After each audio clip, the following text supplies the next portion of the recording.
Nuevamente, buenas tardes a todos y a todas. Es un placer darle la bienvenida a nuestra comunidad de serie educativa, ¿verdad? Nuestra comunidad virtual de serie educativa titulada Hablemos de Salud Mental y COVID-19 en nuestra escuela. Les habla Vanessa Maldonado y seré su facilitadora para la sesión del día de hoy.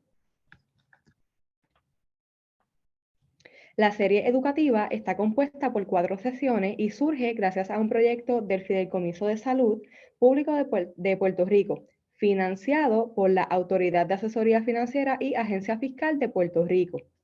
Las sesiones se llevarán a cabo semanalmente con 1 hora y media de duración.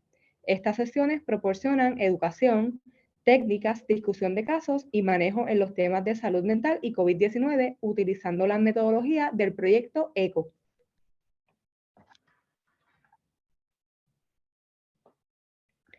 Entonces vamos a dar comienzo a las presentaciones de esos que deseen. Recordamos, ¿verdad?, que pueden tener su cámara encendida y los que deseen prender el micrófono y presentarse diciendo su nombre, escuela y municipio. Si no, los que no lo han hecho lo pueden ir escribiendo en el chat. Sí, y también al equipo, ¿verdad?, que se pueda ir presentando para que los participantes los conozcan. Saludos. Mi nombre es Rachel Millán y soy la coordinadora de este ECO. Gracias a todos por conectarse.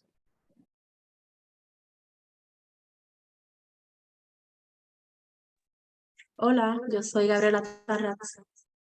Ahora sí. Hola, Gabriela Tarraz Irizarry, parte también del enlace comunitario como alcance y outreach. Bienvenidas y bienvenidos. Hola, yo soy Leslian y soy la encargada de Data Entry.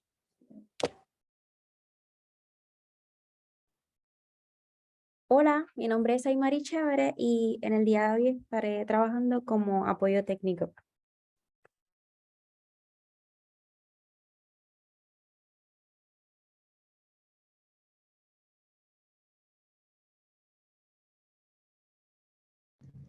Veo que están escribiendo en el chat su nombre, la escuela y los municipios, así que muchas gracias a todos ustedes. Ahora los dejo con Rachel para las guías generales.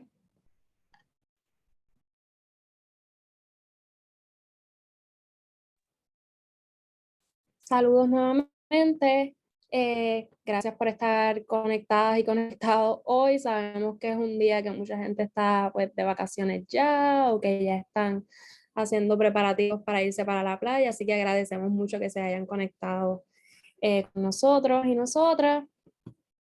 Queremos decirles que esta sesión está siendo grabada para propósitos educativos en el futuro. Les alentamos a que enciendan sus cámaras durante esta sesión. A todos los que se sientan cómodos y cómodas con mantenerlas encendidas, lo pueden hacer.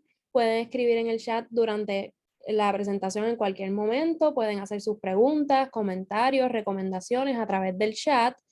Y también pueden abrir su micrófono para participar. Vamos a tener sesiones de discusión y sesiones para que hagan sus preguntas y nos traigan sus experiencias. En cualquier momento también pueden levantar la mano utilizando el botón que está en la parte de abajo de sus pantallas para entonces saber que ustedes quieren hablar y cederles ese turno.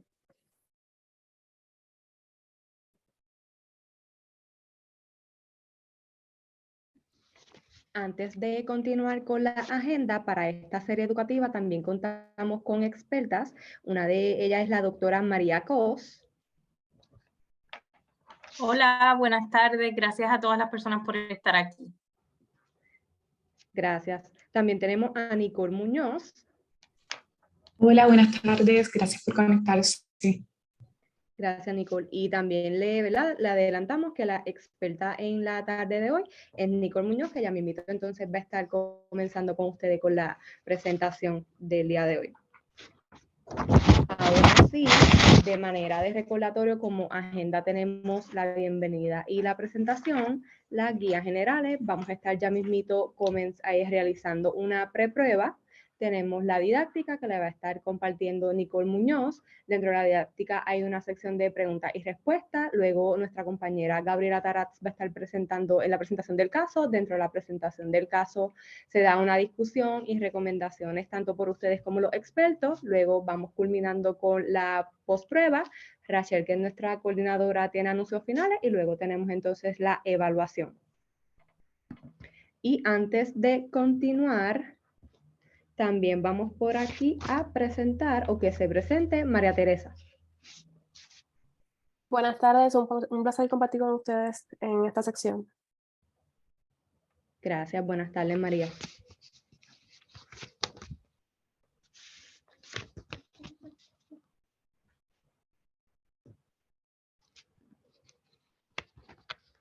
Entonces, ahora va a pop-up, ¿verdad? La preprueba y aproximadamente tienen como 2 minutitos para poder contestarla. ¿Todos la pueden ver?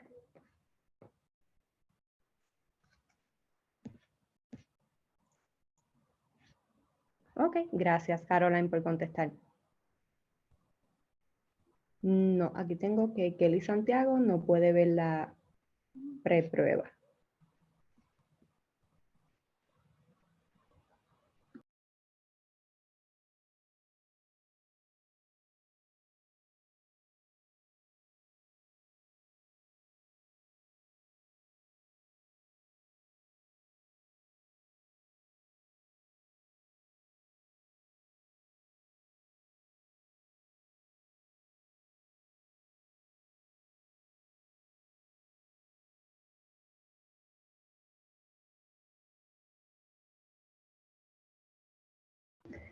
Para aquellos que no les ha salido la preprueba, de momento, ¿verdad? Se va a quitar, así que no se asusten los que no la han podido completar, es para ver si a esas personas que aún no se les refleja, se les va a reflejar.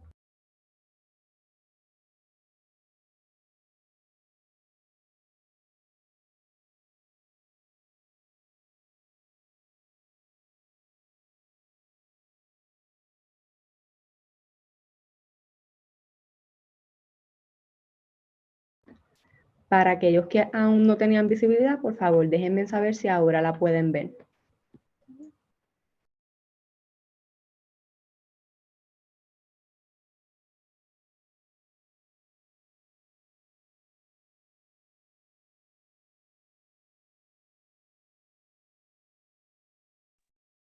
Saludos, buenas tardes. Estaba realizando la preprueba, pero ahora me sacó y no puedo verla.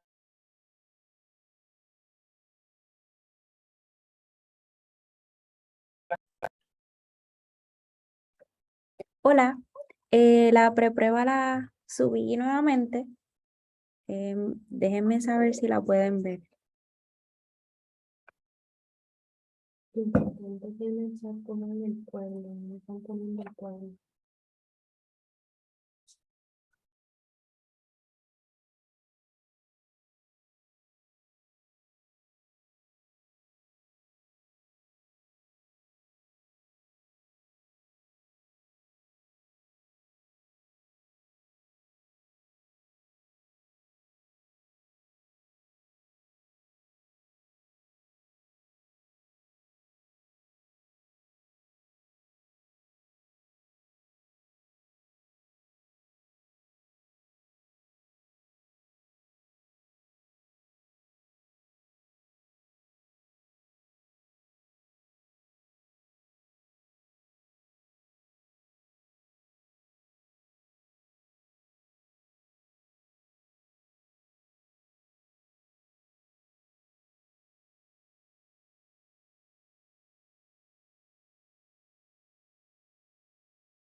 Hola, les comento que si están conectados por smartphone o por tablet, probablemente tengan que buscarla en opciones, como cuando buscan en el chat y les debe aparecer.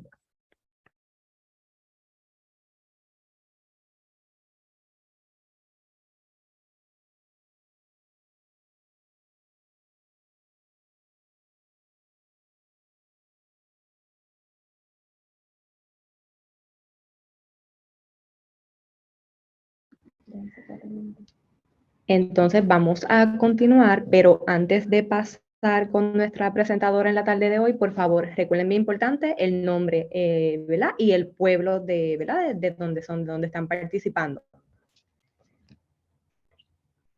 Y entonces ahora sí vamos a dar comienzo a nuestra didáctica de la sesión. El tema de nuestra sesión de hoy es aplanemos la curva de la desinformación en tiempos de COVID-19. Ahora los dejo con Nicole Muñoz. Buenas tardes. Si las compañeras me permiten el acceso para compartir pantalla, les agradecería. Gracias.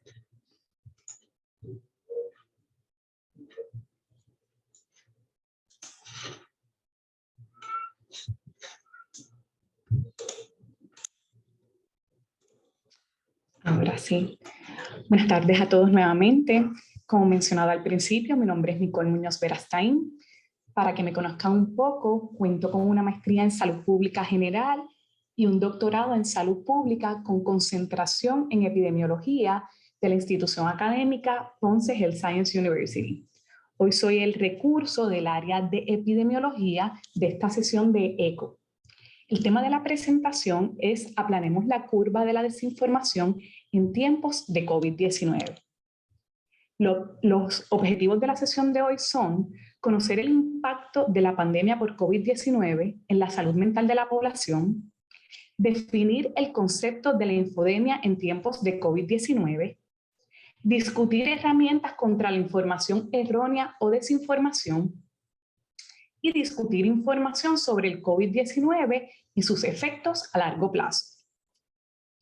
A modo de introducción, quiero comenzar diciendo que la circulación masiva de información, rumores o contenido falso sobre el COVID-19 puede generar miedo, confusión, incertidumbre. A esto es lo que le llamamos infodemia, un exceso de información. Y esto obstaculiza los esfuerzos de los gobiernos y de los sistemas de salud en responder y contener una pandemia. Es decir, tenemos tanta información disponible que en ocasiones esta información puede ser bueno, pero a la vez malo, porque si no la validamos, no vamos a saber si esta información es errónea y así podemos llevarnos a la desinformación y hasta tomar decisiones que necesariamente no son las que mejor se ajustan a nuestra realidad o situación. Específicamente cuando pensamos en la pandemia por COVID-19 y pensamos en el patógeno, en el virus que causa la enfermedad, decimos, pues, el impacto de la pandemia en COVID-19 es en el efecto a la salud física. Este puede ser a corto o largo plazo, son cosas que sabemos. Sin embargo, actualmente nos hemos dado cuenta que estos efectos de COVID-19, de la declaración de la pandemia por esta enfermedad, van más allá de la salud física, ya sea a corto o largo plazo, sino que también tiene efectos en trastornos de salud mental y en problemas económicos y sociales. Ahora, exploremos el impacto de la pandemia de COVID-19 en la presentación de síntomas en adultos y niños. Como podemos observar en esta gráfica, esta muestra un progreso de adultos de síntomas específicamente relacionados a trastornos de ansiedad o depresión, que muestran el progreso de agosto del año 2020, ya estábamos a unos cuantos meses de haberse declarado la pandemia, hasta febrero del 2021. Como podemos ver en la primera línea, en la línea sólida, vemos los síntomas que presentaron algunos adultos ya sean relacionados a ansiedad o depresión. En la próxima línea podemos ver específicamente ese progreso a través de agosto del año 2020 a febrero del 2021 en síntomas específicamente de ansiedad. Y en la última línea podemos ver ese progreso en síntomas específicamente a trastornos de depresión en adultos. Así que no cabe duda, según esta información que nos provee el CDC, que ya unos meses declarada la pandemia y según fue transcurriendo, los síntomas de ansiedad y depresión en adultos aumentaban. Esto lo podemos observar también en la próxima gráfica, pero en vez de utilizar los síntomas de ansiedad o depresión, aquí utilizamos como indicador para ver cómo esos síntomas se están comportando por grupo de edad.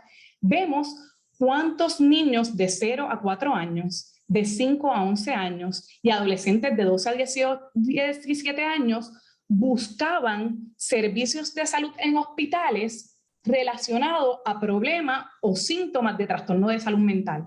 Es decir, la línea sólida que vemos en cada una de las 3 gráficas representa el año 2019, donde todavía la pandemia no se había declarado.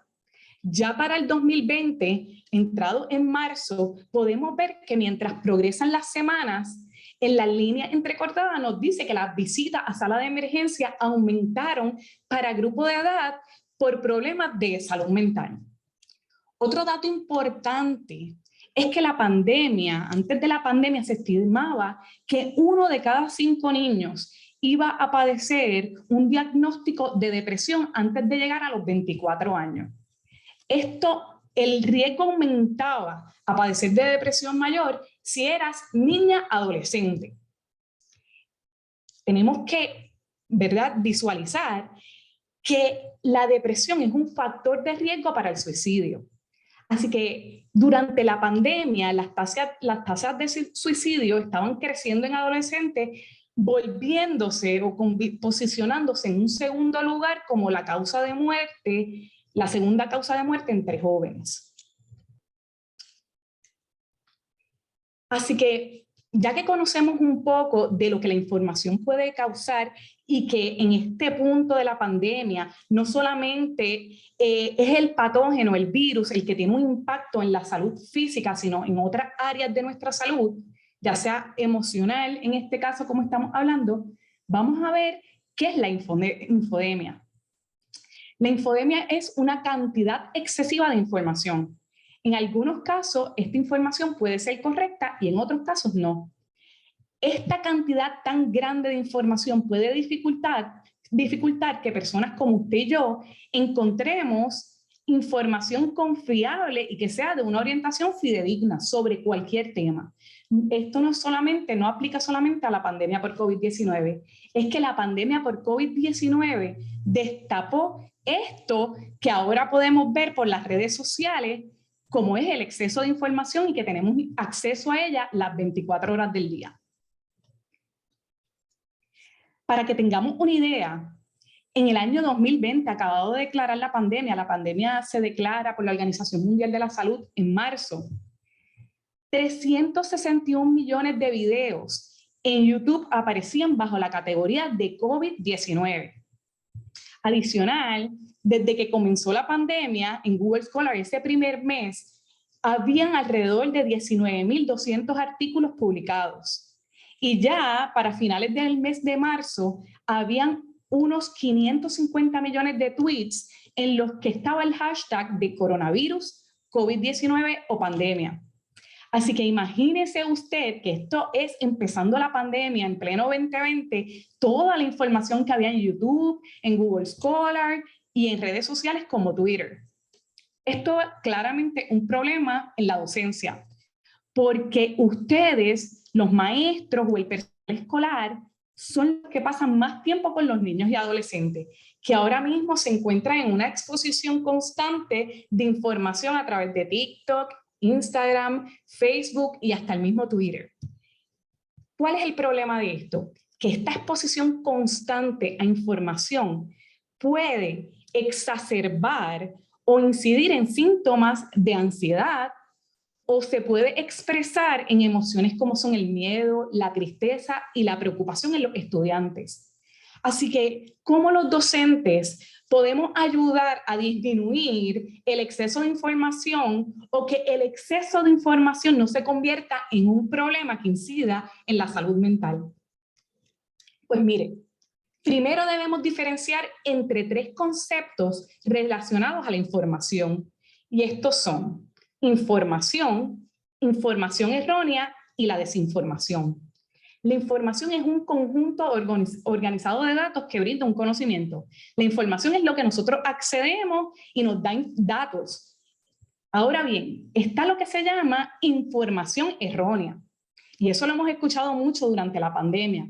Y la información errónea es información falsa.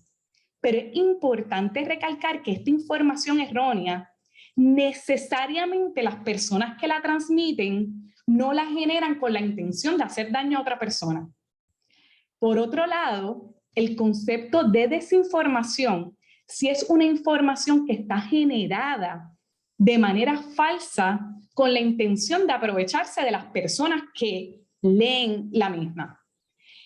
En lo que afecta la desinformación y la información errónea es que este daño no solamente afecta a un individuo, sino que puede afectar a un grupo de personas, a organizaciones, a países y hasta a nivel mundial, porque esto afecta los esfuerzos de recuperación, en este caso de la pandemia por COVID-19. Ya vimos esos 3 conceptos en la tablita, pero ahora quiero irme más visual, quiero enseñar lo que es la información errónea. La información errónea suele generarla alguien que genuinamente quiere entender un tema y que le preocupa que esa información, tener una solución, vamos a decir, para COVID-19, hubo una información errónea que se empezó a difundir por las redes y era que la luz solar mataba el virus. Así que imagínense esta cura milagrosa que es la luz solar, que la tenemos todos los días, pues que mata el COVID-19 y yo sé que el virus y que la enfermedad, si nosotros quedábamos hospitalizados, era mayor riesgo de muerte, pues imagínense qué hacían las personas, comenzar a exponerse a la luz solar. Pero esto creó otros problemas como insolaciones y podemos empezar a ver ahora en artículos recientes en la literatura que esto ha incidido en el aumento en cáncer de piel. Así que genuinamente una persona que pensó que la luz solar podía ser una cura milagrosa para el virus de COVID-19 no necesariamente lo hizo con una mala intención, sino como proveer, mira, una solución a un problema que nos está afectando no solo en Puerto Rico, sino a nivel mundial. Así que las personas tienen esta idea de que este intercambio de información tal vez no va a tener un impacto a nivel individual o nivel poblacional, sin embargo, puede volverse peligrosa.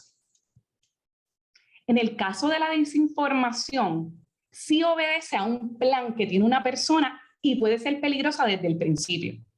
Durante esta pandemia estamos viendo cómo se utiliza la desinformación para tratar de erosionar nuestra confianza a las demás personas, a los gobiernos y a las instituciones de salud pública. Es decir, cuando salió la vacuna contra la enfermedad del COVID-19, que aprovechamos para reforzar datos de la vacunación, esta no previene la infección, sino que previene el riesgo de enfermar de manera severa, hospitalización y muerte.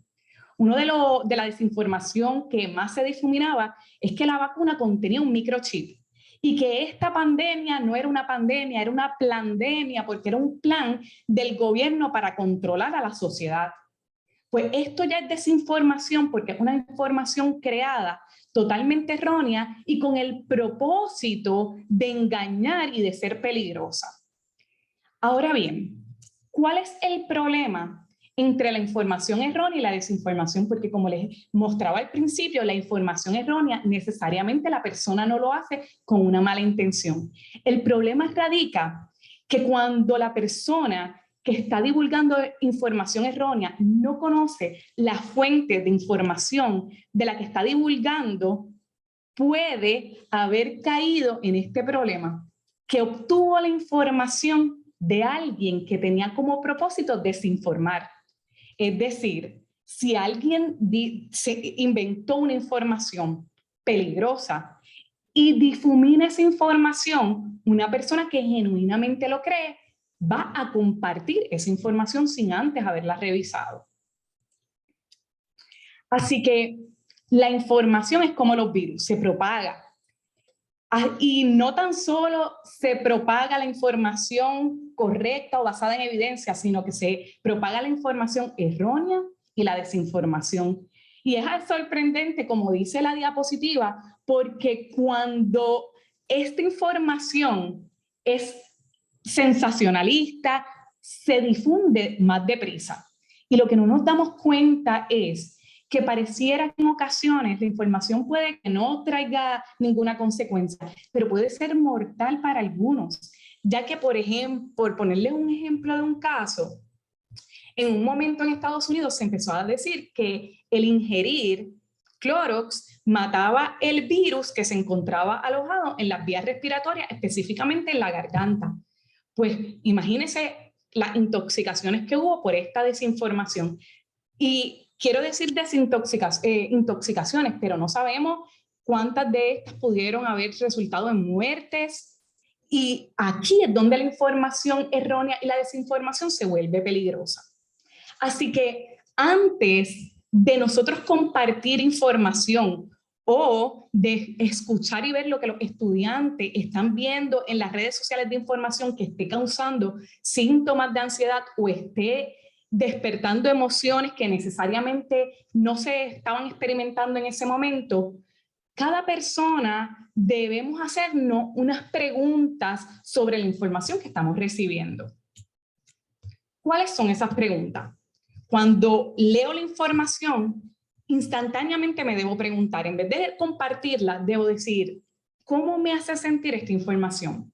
Porque lo más probable es que si a nosotros esta información nos provoca síntomas de ansiedad, nos provoca tristeza, nos provoca miedo, nos provoca incertidumbre, lo más probable es que si la compartimos, va a provocar eso en alguna de las personas en quien caiga esa información. Otra pregunta que nos debemos hacer es, ¿por qué voy a compartir esta información? ¿Tiene algo positivo? ¿Aporta algo?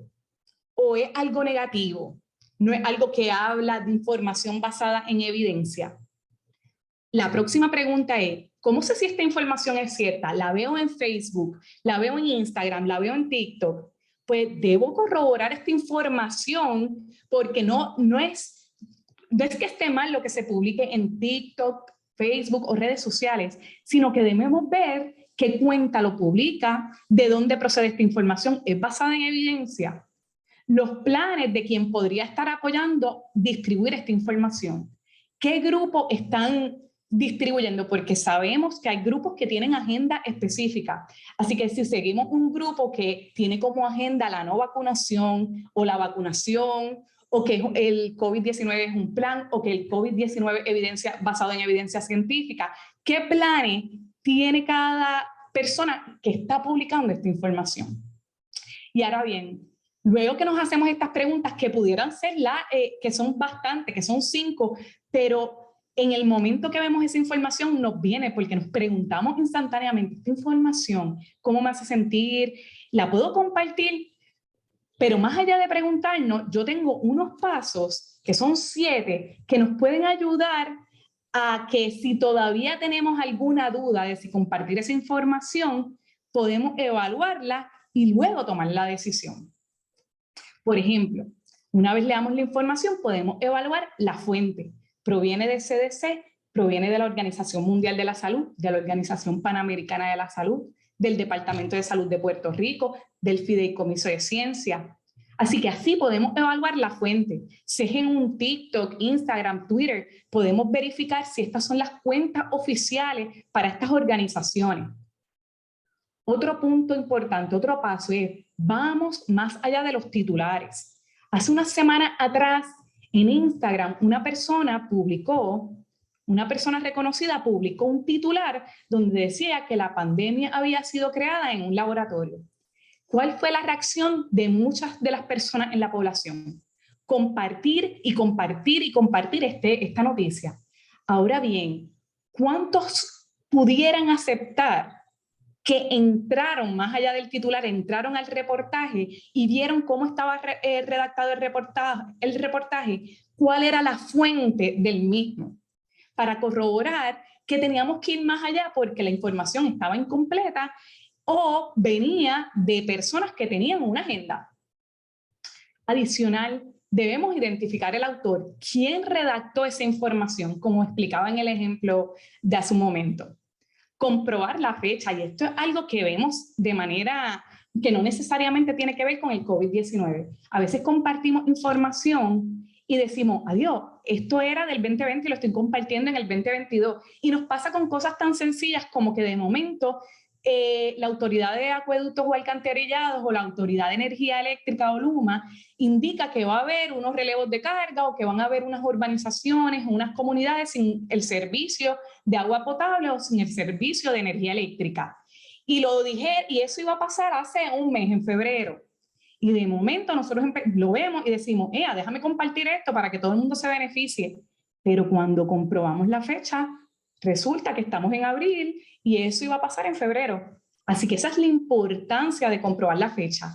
En cuestiones del COVID-19, ¿por qué es de suma importancia comprobar la fecha? Porque al principio, y esto lo discutimos un poco en la sesión pasada, el virus, aunque estábamos conociendo su comportamiento, conociendo cuáles eran los efectos, pero el virus de SARS-CoV número 2 tenía interrogantes, todavía desconocíamos muchos factores. Y si la ciencia tiene algo hermoso es que no es estática, evoluciona.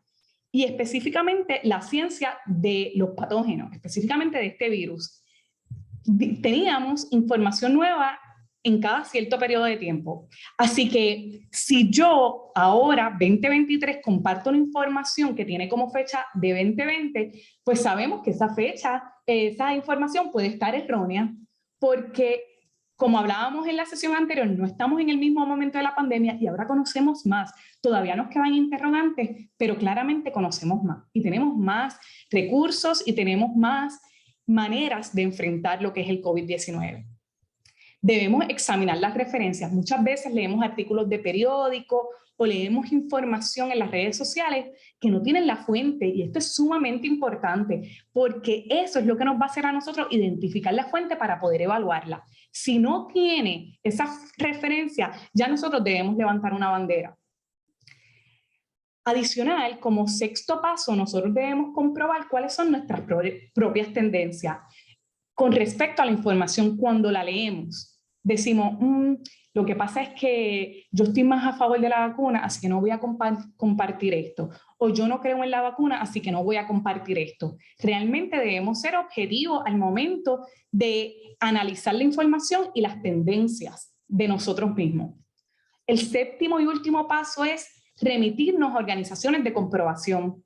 Ahora mismo, la Organización Mundial de la Salud, la Organización Panamericana de la Salud, tiene espacios donde nosotros podemos colocar el enlace de la información que estamos viendo, ya sea un video, ya sea un TikTok, ya sea una foto de Instagram, y la Organización Mundial de la Salud y la Organización Panamericana de la Salud cuenta con algoritmos para ver y evaluar ese link, ese enlace, y ver si esto es una información falsa, si es una información que está actualizada, para entonces tomar otro tipo de decisiones en cuanto a compartirla y difuminarla.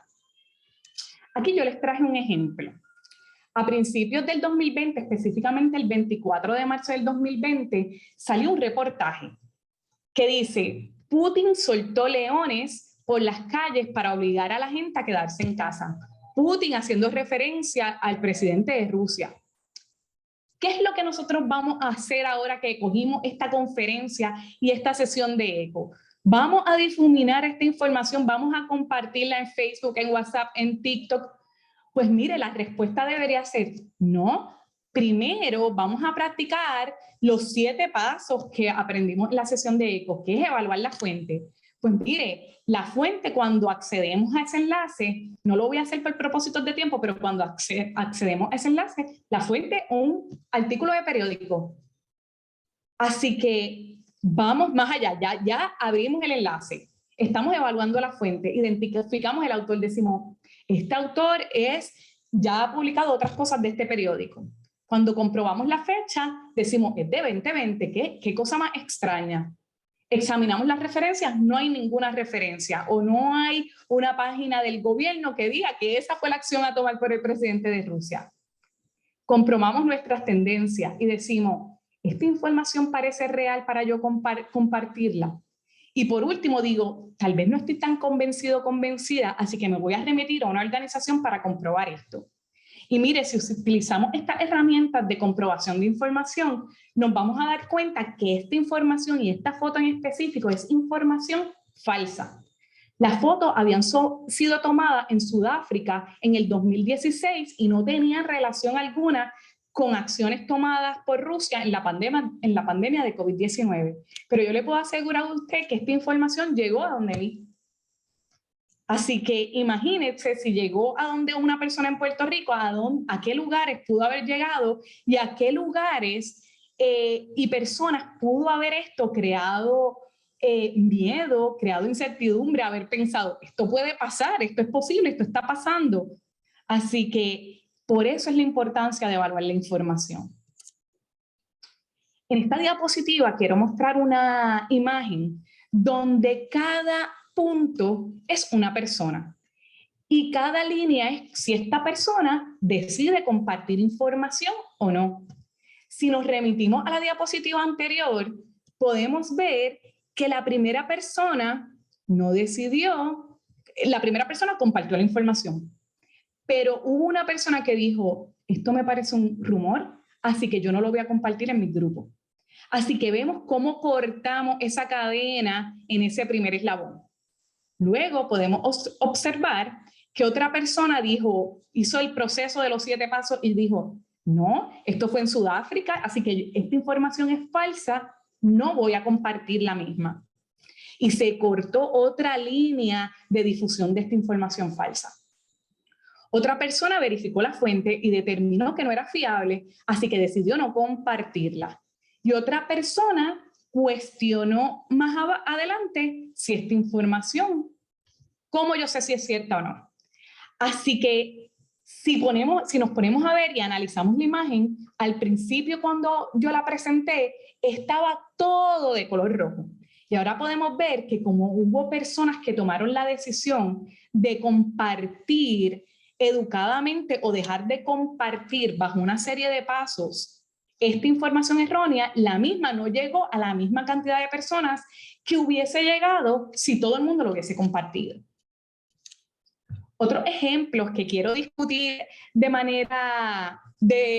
para dar repaso y que pudimos haber tal vez leído en nuestras redes sociales, es que hubo videos, hubo noticias donde se informaba que el COVID-19 era producto de un laboratorio y principalmente que se estaba elaborando en Inglaterra. Como nosotros teníamos acceso a lo que estaba pasando en Inglaterra, en España, en Francia, y pasaban cosas que todavía nosotros no estábamos viendo los efectos en nuestro archipiélago, podíamos decir, Dios mío, esto será cierto, esto no será cierto. Así que, y veíamos que estaban pasando tantas cosas en Inglaterra, así que podíamos poner en duda esa información. Pero esto fue verificado por sitios en España y Estados Unidos y nos da la evidencia científica de que esa información difundida en esos videos y de manera en fechas tan tempranas en la pandemia, pues no era información correcta y hasta podía caer en la desinformación. Otra información falsa es que en WhatsApp, y esto nos pasa hasta en huracanes, nos pasó en los terremotos, era que el gobierno de Colombia, nos pasan con cosas en Puerto Rico, pero específicamente esta que estoy mostrando, es que el gobierno de Colombia iba a dar 350,000 pesos semanales por quedarse en su casa para prevenir que se siguiera propagando el virus. Y esto era información falsa. Hubo un tiempo también que se hablaba de que el gobierno iba a dar dinero a todo el mundo. Hubo un tiempo que se hicieron unas rifas, algo estilo rifas para la vacunación. Pero en un tiempo se llegó a hablar de que el gobierno iba a pagar $100, el gobierno de Puerto Rico, a cada persona que se vacunara y por cada dosis que se pusiera. Y esto era información falsa. Adicional, como mencioné en un principio, había información y desinformación difuminándose a través de las redes sociales sobre posibles curas milagrosas. En específico esta de que tomar sorbos de agua y aguantar la respiración por 10 segundos nos ayudaba a evitar el contagio por el coronavirus. Hoy sabemos, y en aquel momento, que por la naturaleza de los virus, esta técnica o este método no es efectivo contra el virus que causa SARS-CoV número 2 y probablemente para ningún otro virus que cause enfermedades respiratorias. Así que cuando hablamos de este tema en el día de hoy, de aplanemos la curva de la desinformación en tiempos de COVID-19, nosotros como docentes que estamos expuestos a que nuestros niños y adolescentes estén en esta exposición constante de información y mucha información errónea, nos ponemos a pensar, entonces ya tengo unas herramientas para identificar fuentes, tengo las preguntas que me voy a hacer, ya sé que debo comprobar fecha antes de difuminar la información, debo pensar bien por qué voy a compartirla. Pero otra herramienta que tenemos es conociendo del virus y la enfermedad de COVID-19. Así que, ¿cómo aplanamos la curva de la desinformación? ¿Cómo evitamos compartir información que no es correcta? Pues mire, conociendo los síntomas, conociendo la causa natural de las enfermedades, conociendo los efectos que el COVID-19 tiene a nivel de corto plazo y largo plazo. Así que para reforzar este conocimiento, yo traje ciertos datos de COVID-19 que puede ser que muchos ya lo sepamos, también puede ser que muchos todavía tengamos dudas y puede ser que hoy en el eco de hoy los estemos conociendo por primera vez. Así que vamos a reforzar este conocimiento. En el primer recuadro nos dice SARS-CoV número 2 es igual al virus y COVID-19 es la enfermedad. Esto es algo que a veces en las redes sociales y hasta mismos profesionales usan estos términos intercambiablemente. Nos referimos a COVID-19 como si fuera el virus y realmente no. Vamos a nosotros aplanar esa curva de la desinformación reconociendo que el virus tiene un nombre y la enfermedad tiene otro. Y no necesariamente por habernos infectado por el virus de SARS-CoV número 2 quiere decir que vamos a desarrollar la enfermedad. Esto tiene que ser evaluado por un médico, por un epidemiólogo que vea las exposiciones que nosotros tuvimos, los riesgos a los que tuvimos expuestos. Por otra parte, el próximo recuadro nos habla de la propagación. ¿Cuáles son las vías de transmisión? Es la boca y la nariz. Y esto, nosotros podemos contraer el virus de SARS-CoV número 2 por el aire o transmisión de persona a persona. Personas que tengan la infección pueden transmitirlo cuando habla, tose, canta o hasta respire. Así que es bien importante tener esto bien claro, ya que conociendo cuáles son las vías de transmisión, podemos conocer cuáles son las medidas de prevención. Pues como mencionaba en el recuadro anterior, esa propagación puede suceder porque el virus introduce a nuestro cuerpo por boca o nariz. Así que sabemos que como medida de prevención, el uso de mascarilla es importante porque creamos esa barrera física. También el distanciamiento físico, porque creamos una barrera de espacio.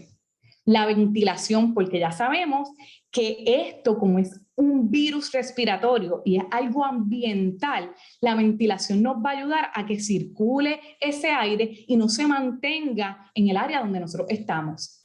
Así que cuidado con el falso sentido de seguridad. Implementar medidas de prevención que tal vez nos sintamos seguros, pero que necesariamente no nos estén ayudando como nosotros pensamos que nos están ayudando. En el próximo recuadro vamos a hablar un poco de las vacunas. Las vacunas son seguras. Hay información y cientos de artículos científicos que apoyan que las vacunas de COVID-19 son seguras. Ahora bien, tenemos que tener claro que esta no previene la infección o la enfermedad. Lo que previene son las complicaciones a que la enfermedad sea, en vez de leve, sea severa, la hospitalización y hasta la muerte.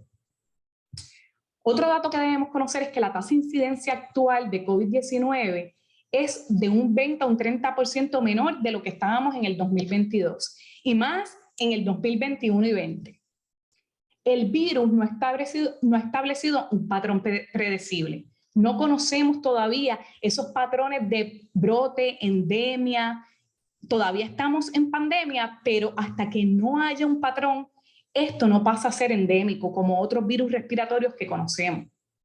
Y el último recuadro para reforzar nuestros conocimientos sobre el COVID-19 es que el fin de la declaración de la emergencia no significa por ningún motivo que el COVID-19 desapareció o nunca existió. Solamente que terminó el estado de emergencia para los gobiernos y para los países que se dejan regir por ciertas organizaciones o política pública. Sin embargo, el COVID sigue entre nosotros, así que las medidas de prevención que nosotros apliquemos son súper importantes para que esta incidencia siga disminuyendo y hasta que nosotros podamos ver unos patrones predecibles como epidemiólogos y podamos indicar cuándo esto es endémico, y endémico significa cuándo se vuelve ya de Puerto Rico. Por darles un ejemplo, el dengue es una enfermedad endémica.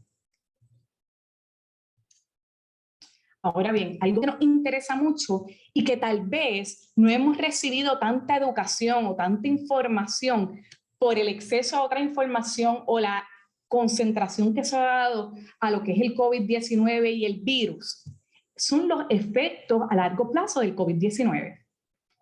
Pues mire, algunas personas que padecieron de esta enfermedad diagnosticada como COVID-19 pueden experimentar efectos a largo plazo.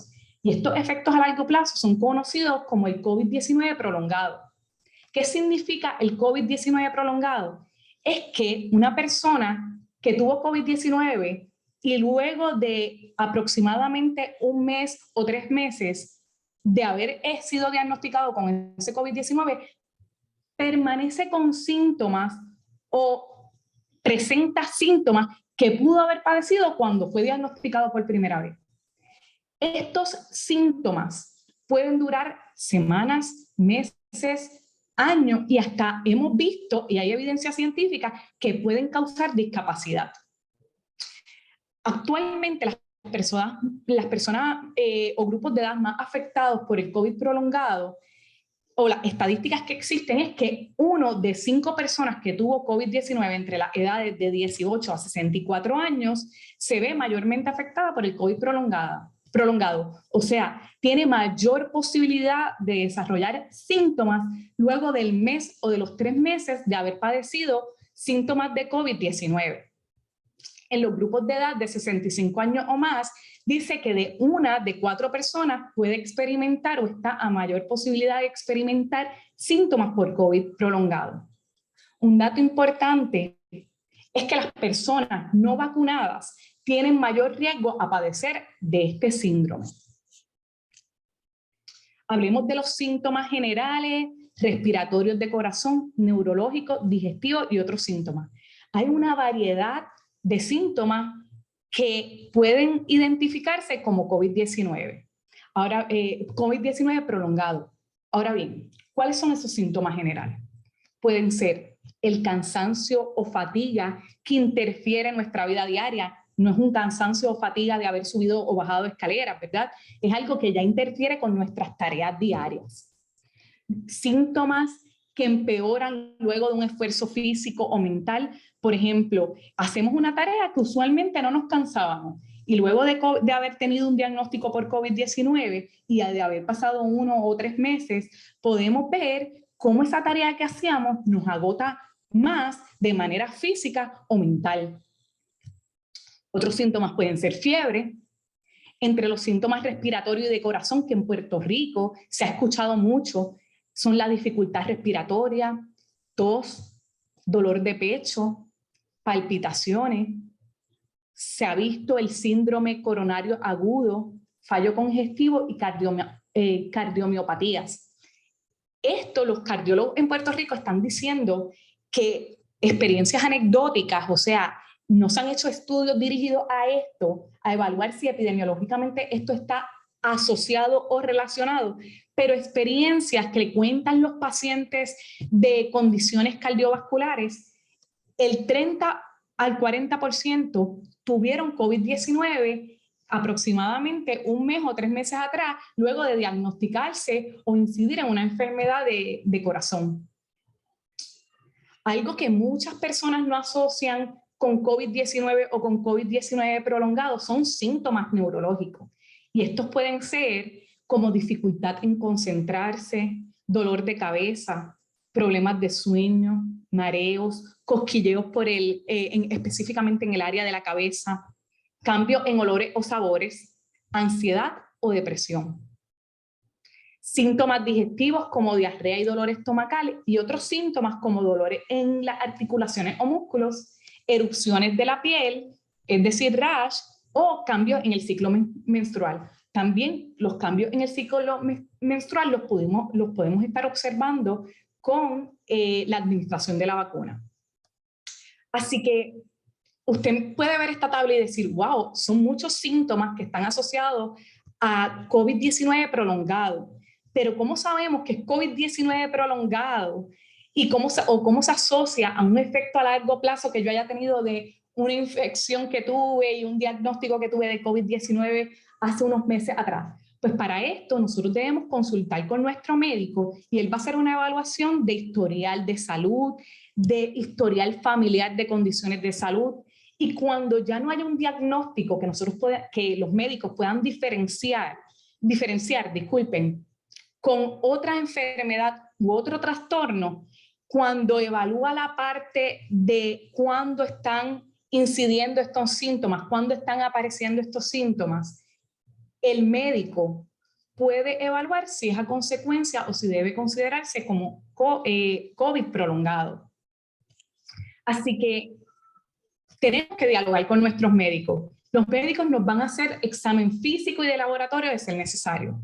También ellos nos proporcionarán las herramientas sobre cuál debe ser nuestro estilo de vida en cuanto a nutrición, actividades físicas, sueño, estrés, relaciones interpersonales y enfermedades crónicas.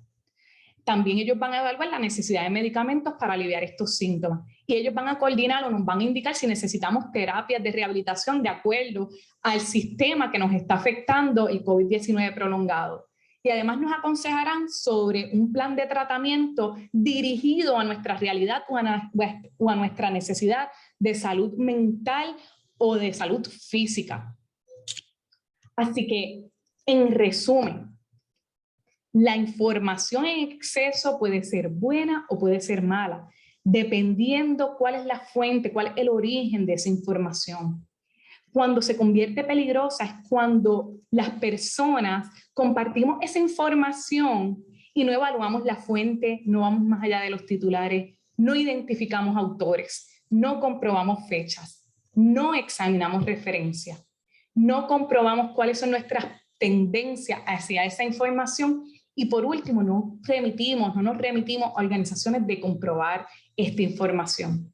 Así que si yo tengo que cerrar esta presentación con un pensamiento clave para ustedes, es que pensemos bien antes de compartir información, sabiendo que la misma está al alcance de nuestros jóvenes y de nuestros niños por la exposición constante a las redes sociales. Y esto nos va a ayudar tal vez a disminuir esa exposición o a comprobar que esa información que nos puede crear síntomas de ansiedad o depresión disminuzca, y que no se siga difundiendo esta información.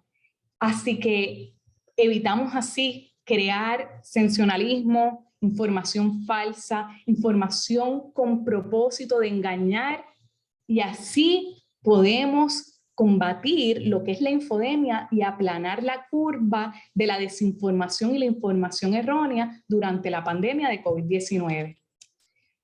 Gracias por su atención y aprovecho, como estamos en una comunidad científica, compartir las referencias que fueron utilizadas para esta presentación. Y nuevamente, gracias por su tiempo en un día como hoy, que empieza un descanso de Semana Santa, que para algunos es de reflexión, para algunos de vacaciones, para algunos de descanso. Así que aprecio mucho que se haya conectado en sesión de eco, porque con ustedes empieza el aplanar esa curva. Así que muchas gracias. Gracias, Nicole, por su presentación. Ahora vamos a abrir el turno a preguntas, pero como estamos sobre el tiempo, ¿verdad? Si una o dos preguntitas que tengan, o las pueden ir escribiendo en el chat y Nicole les va contestando, pero si alguien tiene una pregunta, la puede, ¿verdad? Puede prender el micrófono, la puede hacer. Si no, lo puede ir documentando en el chat y entonces se les va a ir contestando poco a poco.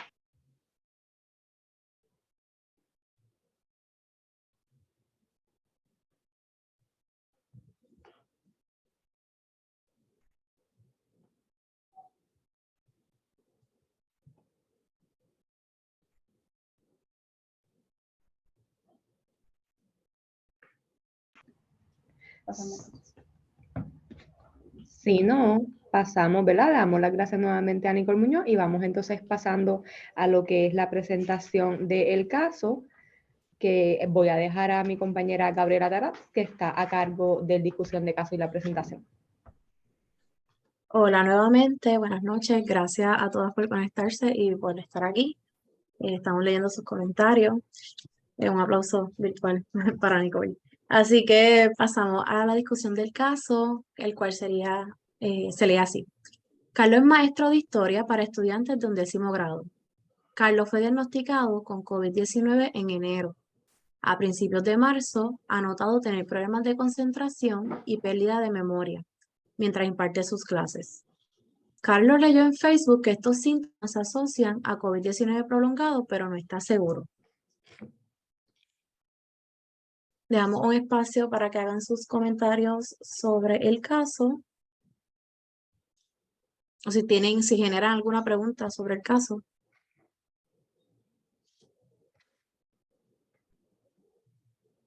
Les invitamos a que también prendan sus cámaras y sus micrófonos para la discusión del mismo. Si no, pues podemos pasar a las preguntas guías.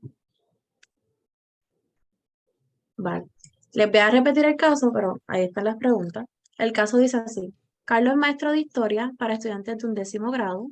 Carlos fue diagnosticado con COVID-19 en enero y a principios de marzo ha notado tener problemas de concentración y pérdida de memoria mientras imparte sus clases. Carlos leyó en Facebook que estos síntomas se asocian a COVID-19 prolongado, pero no está seguro. Así que comenzamos con la primera pregunta. Ok, Ariel comentó, falta preguntarle si está vacunado. Pues la primera pregunta es, ¿qué sabemos sobre el COVID-19 prolongado? Una vez que Nicole, ¿verdad?, impartió su didáctica, pueden escribir comentarios o abrir el micrófono y comentar qué sabemos sobre el COVID-19 prolongado. Stephanie comenta dialogar con su médico para corroborar si realmente es COVID-19 prolongado. Exactamente. Excelente.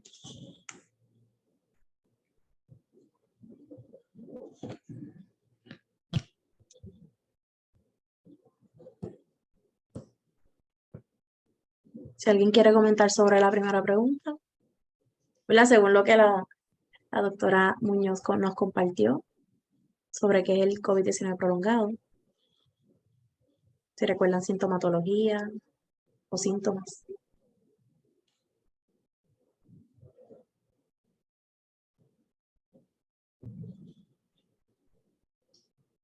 Sabemos según el caso que, Gabriela, ¿se puede volver al caso un momentito? Sí, mira, Doris hizo un comentario, perdona que te interrumpa. Doris comenta, COVID-19 prolongado es que las personas siguen teniendo el problema de salud después de haber tenido COVID-19. Muy bien, Doris, gracias. Exactamente, y sabemos por el caso que ya había sido diagnosticado en enero y luego fue a marzo, así que más o menos concuerda con esos síntomas que permanecen a largo plazo, como son concentración y pérdida de memoria, que son unos síntomas que se están observando y hay literatura de que está ocurriendo, y en Puerto Rico, adicional a enfermedades de corazón, estamos viendo estos síntomas en específico. Exactamente. Vamos a pasar a la segunda pregunta. Ahí está, gracias. Ok, hay un comentario, hay dos comentarios. Ok, Dayana Soto pregunta, ¿A cuánto tiempo se considera COVID prolongado o prolongado?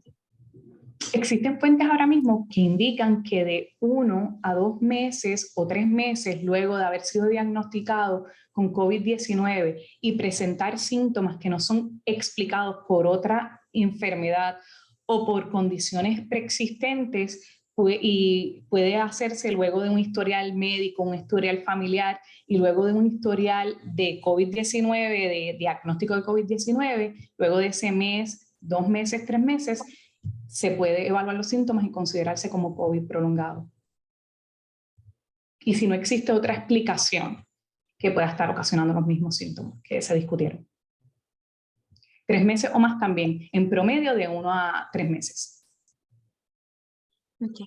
Gracias, Nicole, y gracias, Dayana. Kelly Santiago comenta, primero que de la primera pregunta, sobre sintomatología o síntomas respiratorios, fiebre, síntomas cardíacos también, etc. Gracias, Kelly. Tengo a Dainaris Negrón que comenta, entre los pasos a seguir, que esa es la segunda pregunta, la voy a decir y luego digo el comentario. ¿Qué pasos debe seguir Carlos para corroborar la información obtenida en la red social de Facebook? A lo que Dainaris Negrón responde, entre los pasos a seguir está verificar la confiabilidad de las fuentes donde leyó la información, de no poder establecer si son confiables o no, este debe comunicarse con su médico de confianza. Gracias, Dainaris, muy buena respuesta. Betsia Rivera comenta, para validar si la información que se leyó en Facebook se debe buscar en fuentes confiables como la página oficial del Departamento de la Salud, Medline Plus, entre otros, y la fecha de publicación. Asimismo es Betsia, gracias. Y Kiara Sánchez comenta, Carlos debe verificar la fuente que sea de entidad confiable, su autor y fecha. Asimismo es Kiara, gracias. Esos son los pasos que la doctora Nicole nos compartió, entre los pasos a seguir. Entonces pasamos a la tercera pregunta. Pueden ir comentando en el chat o abrir sus micrófonos. Dayana Soto comenta, deberá consultar con su médico. Pasamos a la tercera pregunta. Gracias, Dayana. La tercera pregunta dice así. ¿Qué podría hacer Carlos si continúa con los síntomas después de dar positivo a COVID-19?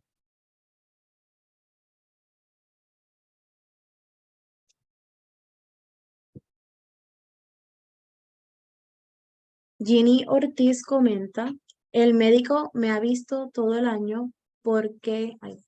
se me va. El médico me ha visto todo el año porque desde que me dio COVID se me activa constantemente la tos, problemas respiratorios en general. ¿Es normal? Esto debe consultarlo con su médico y si de aquí la explicación, los resultados que discute con su médico no le parecen, puede buscar una segunda opinión de otro médico para entonces corroborar y hacer otros estudios tal vez y evaluar bien si están relacionados a COVID-19 o son por otras razones, pero siempre consultando con nuestro médico. O sea, al igual que comentas, Nicole, hay dos compañeras que dicen eso mismo, Kelly Santiago y Dori García, que deben ir a una evaluación médica o debería ir a una reevaluación médica. Entonces, Jaire también comenta que si continúa con los síntomas, debería ir a una evaluación médica. Y puede ser hasta una evaluación médica con otro tipo, con un especialista específico para enfermedades respiratorias y demás. Si el médico generalista no está atendiendo o no está dando con la causa, también un internista. Gracias a ti, Ginny Ortiz, por compartirnos tu caso. Si nadie tiene más comentarios sobre la tercera pregunta, paso a la cuarta. Kelly Santiago comenta un neumólogo sobre lo que Nicole comentaba de especialista. Paso a la cuarta pregunta, que dice así. ¿Qué herramientas podrían ayudar a Carlos a concentrarse durante la implementación de sus clases? Nuevamente le exhorto a abrir el micrófono o a escribir en el chat la respuesta.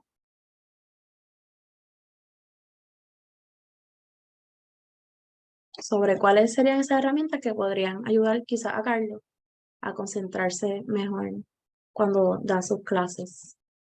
Dori García escribe, escuchar música relajante, como nos habían explicado en el taller pasado. Jenny Ortiz retoma su conversación y nos comenta que es que padece de sinusitis también. Gracias a todas y todos que han comentado por el momento. Buenas noches, me gustaría comentar que para ayudar a Carlos a concentrarse, ¿verdad? En la discusión pasada nos dijeron que por lo del burnout del trabajo podríamos tomar cierto tiempo de trabajo y luego como un receso. A mí me dio COVID hace aproximadamente un año, se cumple en unos días y todavía yo tengo ese problema de concentración. Por eso pregunté que a cuánto tiempo es prolongado, porque a mí me pasa y se me es bien difícil, entonces tengo que tomar no 45 minutos, menos tiempo de trabajo concentrado y tal vez 15, 20 minutos de relajación para entonces poder volver a concentrarme en lo que estaba haciendo, porque literalmente pierdo el hilo. Dayana, pues esto puede durar por semanas, meses o hasta años y hasta causar discapacidad. Así que cuando se diagnostica como COVID prolongado es con sintomatología relacionada de 1 a 3 meses luego de haber sido diagnosticado como COVID-19, pero el mismo puede durar por varias semanas y es meses o años. Gracias. Gracias a ti, Dayana. Y al igual que tú, muchas están haciendo referencia, que eso nos alegra mucho, al taller pasado. Se me pone de verdad que muy contenta. Y comentan que Carlos puede usar técnicas de respiración. Eso fue Jenny Ortiz. Dori García comenta que Carlos puede tomar 5 minutos de descanso en cada hora.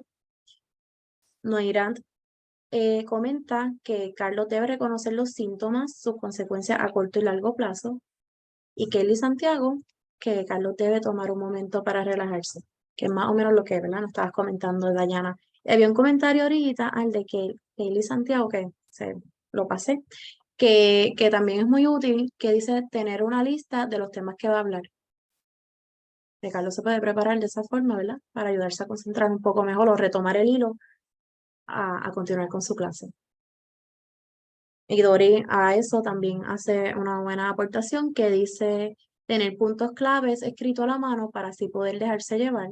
Gracias, Doris. Y Nancy Chaparro, notas cortas dirigidas a los temas. Exacto. Estas son unas herramientas muy útiles que yo también utilizo. Yo quería añadir, ahora también que estoy leyendo los comentarios, que es tan interesante porque a veces se nos olvida, incluyéndome, que lo que afecta a la mente afecta al cuerpo y lo que afecta al cuerpo afecta a la mente. Y yo creo que a veces perdemos el hilo de qué cosas han ocurrido en nuestro cuerpo que en efecto nos pueden estar afectando en el trabajo, con la memoria, con la concentración. Pero también siempre recordando que ese asunto de la dificultad para concentrarnos o que se nos escapa el pensamiento en ocasiones tiene que ver con porque estamos abrumados por alguna situación, porque tenemos mucho estrés vinculado al trabajo, vinculado a la casa. Y pienso mucho en las personas que siempre estamos cuidando, ¿verdad? Que de momento estamos tratando de estar concentradas dictando una presentación, una clase, pero lo que estamos pensando realmente es que nuestro bebé está enfermo, que nuestro papá está en el hospital, que tenemos una situación complicada. Y yo creo que también es importante que, como menciona la compañera Dayana y otras personas aquí en el chat, que nos demos un espacio, como que nos demos, como decimos por ahí, nos demos un break para, yo sé que están mencionando lo de los 5 minutos cada hora, pero en ocasiones hay que tomarnos en serio lo de tomarnos un espacio antes de impartir una clase, porque el uno tener que hilvanar pensamiento, llevar una conversación estructurada, facilitar una lección, eso requiere un nivel de, ¿verdad?, de concentración bien alto. Y cuando esa es tu vida, ¿verdad?, cuando tienes que hacer eso una y otra vez, clase tras clase, eso está fuerte. Así que por lo menos de mi parte, admiración para todas las personas que son maestros y maestras y que trabajan, ¿verdad?, todos los días tratando de apoyar a nuestros niños, niñas y jóvenes a que puedan tener un ambiente propicio para aprender, pero siempre, ¿verdad?, recordando que también tenemos que respetar nuestros límites y escuchar a nuestro cuerpo, y a veces cuando se nos escapan los pensamientos o nos desconcentramos, quizás eso también como que es una banderita que nos da el cuerpo de que cogerlo un poquito más con calma, porque la vida quizás está más pesada del usual. Y siempre pienso en una amiga que tuve recientemente que me pedía referencia para un gastroenterólogo. Y ella me dijo que la mejor parte de ir al gastro fue que ese especialista estaba consciente de que esa situación gastrointestinal también podía tener que ver con una situación que ella estaba pasando en el trabajo. Y cuando me hizo ese cuento, como que de verdad me dio esperanza de que en efecto hay especialistas que reconocen esa conexión de mente y cuerpo, y ojalá que todas tengamos la oportunidad de si lo necesitamos, tenerlo al alcance. Gracias, María. Definitivamente, y se retoma también el tema de autocuidado y de aprender a escuchar nuestros cuerpos, tanto físico como la mente. ¿Alguien más que quiera comentar sobre este caso en particular? Pueden escribir en el chat o abrir su micrófono. De no tener ya dudas o preguntas sobre el caso presentado, nos gustaría también, sé que no está en la presentación que están viendo ahora, pero tocar el tema sobre el cual Nicole Muñoz nos impartió sobre infodemia. Si han tenido casos particulares entre sus estudiantes con redes sociales, si han venido con ustedes y les presentan un post o un TikTok sobre X temas, cómo lo han manejado, qué le han dicho. También cedemos el espacio para dialogar sobre eso. Yo no sé si recientemente vieron que el Molusco sacó un video en donde, ¿verdad?, una entrevista, en donde él hablaba que él se sentía derrotado porque se había vacunado contra el COVID-19. Y eso, ¿verdad?, pues es preocupante, o yo lo considero preocupante, porque es una persona que tiene muchísimos seguidores, que por lo general, pues, es en mayor proporción juventud. Y decir que se siente derrotado porque se vacunó, porque le decían que se tenía que vacunar, pues para mí es desinformación hacia los que no conocen la verdadera razón de por qué se hizo la vacuna y lo tomaron como que, pues porque tengo que salir de mi casa y no quiero estar más encerrado, tengo que vacunarme. Sí, Dayana, concuerdo. Y por eso en uno de los pasos de verificación de fuente hay uno que dice, vamos a ver cuáles son nuestras tendencias a la información, porque si nosotros estamos más de un lado, más a estar de acuerdo con una postura, más de acuerdo con una información, pues es más probable que esa sea la información que difuminemos o compartimos. Así que en el caso de esta persona, que es alguien que tiene muchos seguidores, pues tiene una tendencia a un lado donde desviar la información. Así que aquí es que nosotros entramos a aplanar esa curva y a brindarle las herramientas, no son tan solo a nuestros estudiantes, porque ¿verdad?, lo dirigimos hoy a estudiantes porque estamos hablando de los trastornos de salud mental y COVID-19 en escuela, pero a nuestros familiares, porque ¿cuántos familiares compartieron ese video? Y tal vez también se sienten derrotados. Bueno, la realidad, la vacuna tuvo algún efecto físico, emocional, fue evaluado por un médico ese efecto, ¿cuál fue el impacto que realmente tuvo la vacuna? Porque eso es una opinión, no está basado en evidencia, no está basado en una experiencia de que tal vez tuvo un impacto como ya sea una alergia, ya sea algo que le creó discapacidad por la vacuna, porque no hay evidencia de eso. Así que es bien lamentable, ¿verdad?, que nuestras tendencias nos dirijan a compartir información que pues no pensamos que es la correcta, pero usted hizo algo que fue identificar esto. Es lamentable que esta persona comparta esta información, que esa es su opinión, no quiere decir que ese es el dato correcto o la información correcta. Así que esto es lo que debemos promover. Le agradezco por compartir ese caso. Gracias a ambas por las oportunidades. Eli comenta en el chat que padres sobre la vacunación que no creen en la misma dicen que los que se enferman son las personas que están vacunadas. Realmente la evidencia científica como que apoye esos datos que están compartiendo los padres y nosotros vamos a combatir desinformación y información errónea con información basada en evidencia. Esto me acuerdo de la oportunidad de que José me compartió un recurso que se llama Aquí nos cuidamos y la página de internet es aquinoscuidamos.org, que me parece que hay información de vacuna, información de COVID-19 y información de COVID-19 prolongado, entre otros temas, que está con literacia en salud, quiere decir que va dirigida a diferentes poblaciones y es creada por científicos y personas puertorriqueñas, así que está atemperado a nuestra cultura.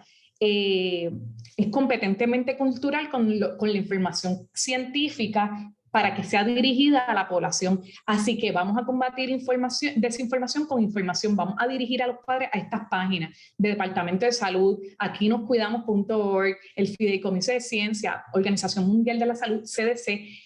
Nosotros hablemos con bases, con datos evidenciados, con literatura científica, para entonces decir, pero ¿qué artículos usted leyó que dice que las personas no vacunadas las personas vacunadas son las que enferman? ¿Dónde están esos datos? ¿Verdad? Y de una manera con respeto lo podemos hacer, y comunicación sobre todo.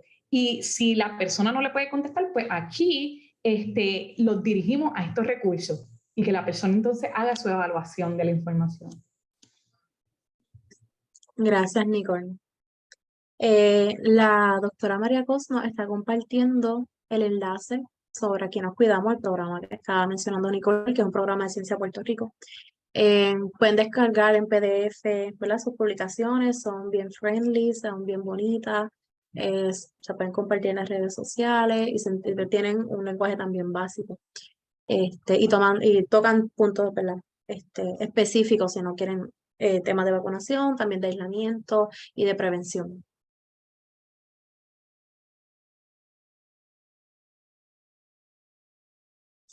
También, exactamente, la doctora María Cos comenta que tienen una muy buena información sobre salud mental, es correcto.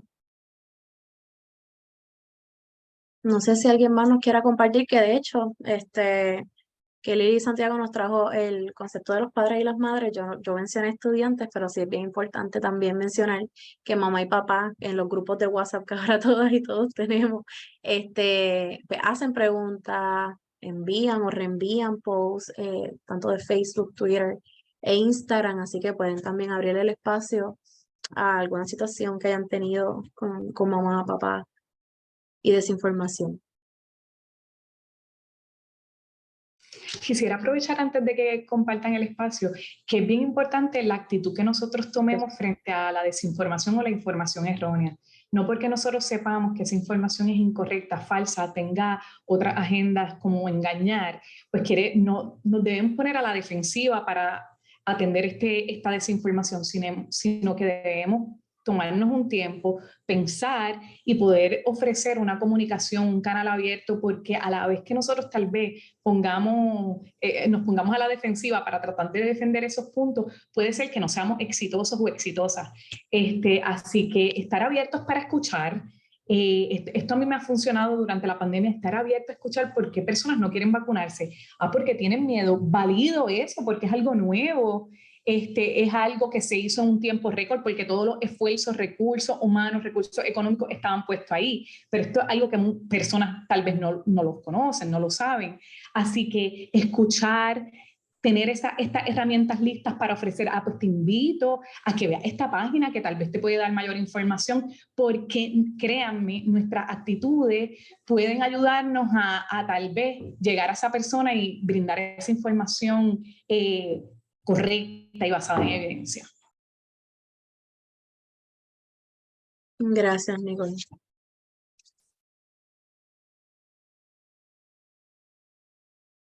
Yo creo que eso lo hemos visto en los comentarios de Facebook, y la gente yéndose pico a pico como se dice, cultural, criollo, pico a pico en esos comentarios, sobre vacuna, no vacuna, si me pongo mascarilla, que también, eso es otro tema.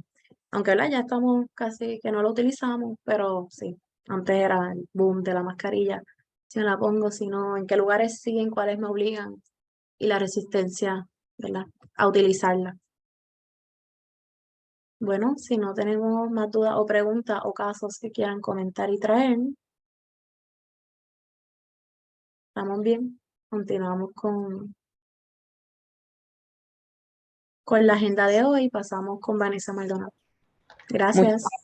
Muchas gracias, Gabriela, por presentarnos el caso y también gracias a todos ustedes por la participación y la colaboración.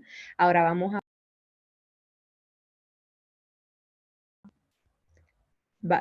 le va a estar saliendo como la preprueba. Si alguien, por favor, no le sale, nos deja saber en el chat o abre el micrófono.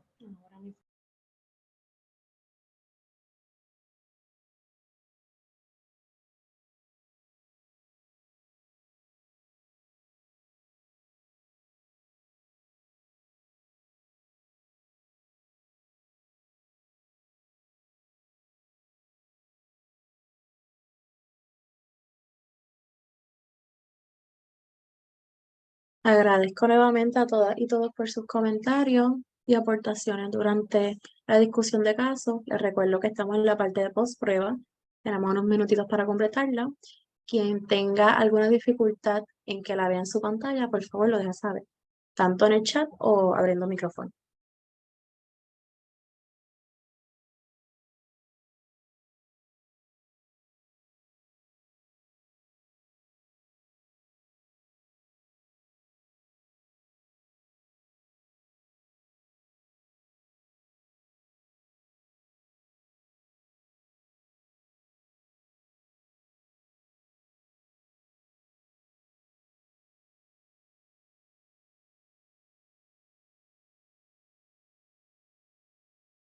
Doris comenta en el chat. Doris García escribe: muchas gracias por todo, excelente presentación como siempre, linda noche y bendecida Semana Santa. Gracias, Doris, por tu comentario y por asistir.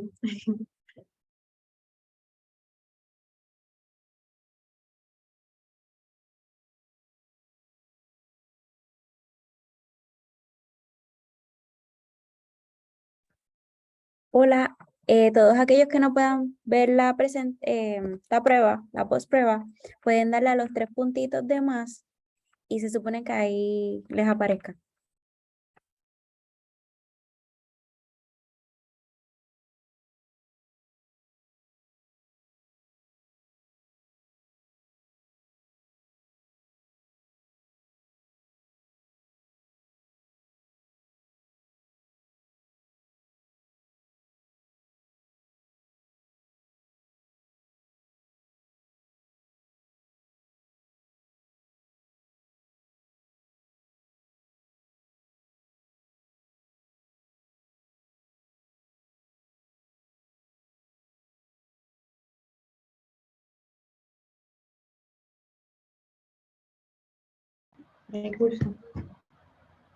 Vamos terminando con las postpruebas. Aquí tienen ¿verdad? La diapositiva de los recursos disponibles. También les queremos agradecer de parte de esta servidora y todo el equipo su participación y haberse conectado en el día de hoy. Como ya ¿verdad? Hemos mencionado, es un día que para muchos comienza el fin de semana, así que muchas gracias por su compromiso. Y ahora los voy a dejar, antes ¿verdad? De culminar, los voy a dejar con Rachel, que nos va a proveer unos anuncios. Hola nuevamente y gracias nuevamente por conectarse hoy. Queríamos compartirles pues estos recursos, están en el chat ahora mismo los enlaces. Son recursos muy valiosos que pueden utilizar, son específicamente dirigidos al entorno escolar, ¿verdad? A maestros, maestras y a cómo manejar la parte de la infodemia y el cuidado, el distanciamiento, todo esto en los casos de COVID-19. Son de fuentes muy confiables, son de la UNESCO y de UNICEF, así que pienso que son algunos, pues va a haber necesidad de adaptarlos un poco al lenguaje puertorriqueño porque son dirigidos a México, ¿verdad? Y eso, pero están muy, muy buenos y muy útiles. No está aquí el recurso que se había compartido sobre Ciencia Puerto Rico, de Aquí Nos Cuidamos, pero sí la doctora María Cos lo estuvo compartiendo en el chat y se lo podemos volver a compartir. Es súper valioso ese recurso. Ciencia Puerto Rico ha sido un colaborador del Fideicomiso de Salud Pública por varios años ya. Producen materiales excelentes y lo bueno es que están ya en lenguaje boricua, todos los podemos utilizar, todos lo podemos entender y es un material libre para compartirlo.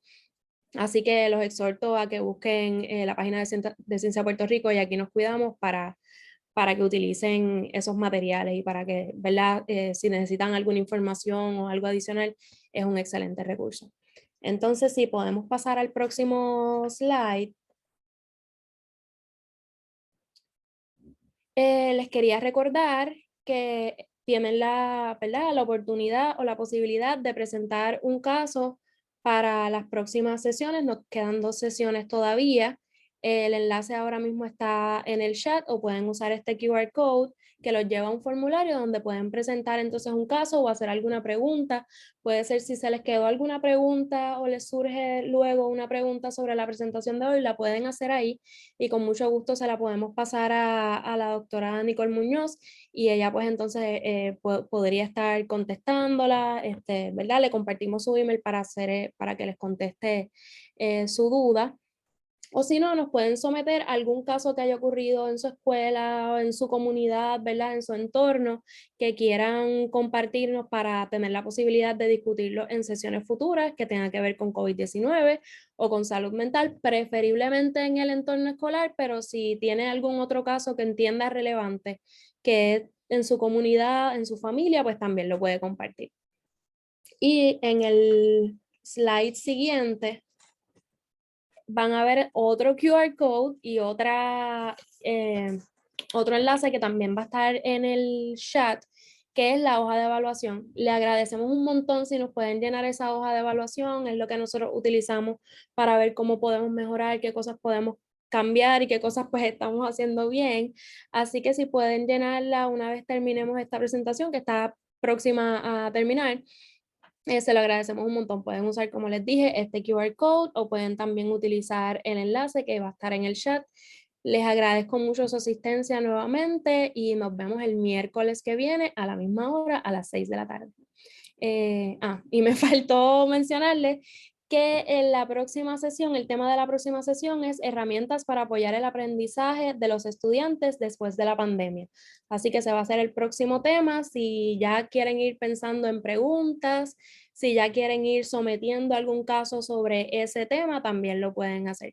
Y ahora sí, muchas gracias. Nos vemos el miércoles que viene a las 6 de la tarde. Adiós, buenas noches. Buenas noches a todos y muchas gracias a los recursos por estar presente el día de hoy. Gracias. Bye bye. Buenas noches.